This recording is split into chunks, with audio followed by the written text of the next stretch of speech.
સરકારી પુસ્તકાલયમાં પાણી પ્રશ્ન અંગે વાચકો પરેશાન થયા હતા, જેથી મહાનગરપાલિકામાં રજૂઆત કરવામાં આવી હતી। તમામ વાચકો દ્વારા ભાવનગર મહાનગરપાલિકા ખાતે આ અંગે ખાસ રજૂઆત કરવામાં આવી હતી। ભાવનગર સરકારી પુસ્તકાલયમાં મોટી સંખ્યામાં વાચકો પરીક્ષાની તૈયારી તેમજ વાંચન કરવા માટે આવતા હોય છે, ત્યારે મહાનગરપાલિકાની રખરખાવમાં આવતું આ સરકારી પુસ્તકાલયમાં પાણી અંગેના પ્રશ્નથી વાચકો ત્રાહિમામ થયા છે। આવી કાળઝાળ ગરમીમાં વાચકો માટે મુકાયેલા કુલરમાં પાણી હોતું નથી।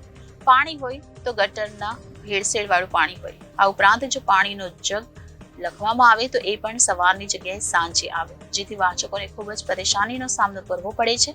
આથી આ તમામ વાચકો દ્વારા ભાવનગર મહાનગરપાલિકા ખાતે રજૂઆત કરવામાં આવી હતી।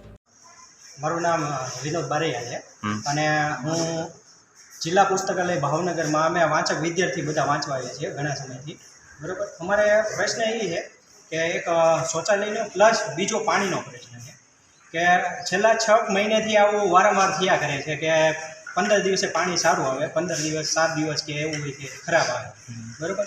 તો આની પહેલાં અમે રજૂઆત કરેલી છે પણ સોલ્યુશન થઈ ગયેલું છે, પછી વારંવાર પાછો એનો એ પ્રશ્ન આવે।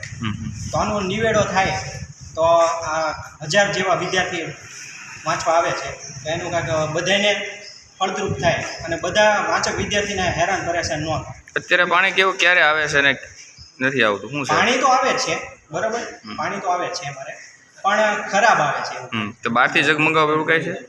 બહારથી જગ મંગાવવા પડે એવું કઈ? બહારથી જગ ક્યારે આવે છે? એમાં એવું છે કે આ લોકો અહીંયા અમે પૂછવા જઈએ તો એમ કહે છે કે ભાઈ સવારે અમે કહી દઈએ, પણ સવારે કાંઈ જગ આવતા નથી, 5 વાગે જગ આવે, તો એનો કાંઈ પ્રશ્ન નથી।